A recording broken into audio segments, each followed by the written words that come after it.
अजित पवारांकडून सोलापूरमधल्या करमाळ्यामध्ये पाहणी करण्यात येते।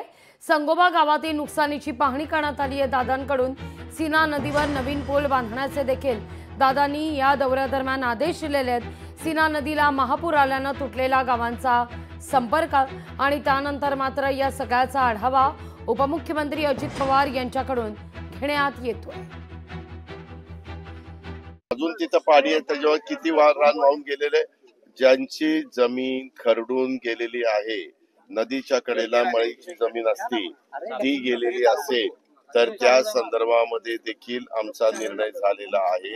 एकदा ते पाणी तर ओसरू दे। आज जसं आता तो दूधवाला म्हणत होता की दादा 4-5 दिवस मी म्हशीचं दूध आणून इथं करमाळ्यामध्ये देतो, मला येता येत नव्हतं, मात्र आज मला यायला लागलं। आता तो यायला सुरुवात झाली तर अजून पाणी आज संध्याकाळपर्यंत कमी होईल।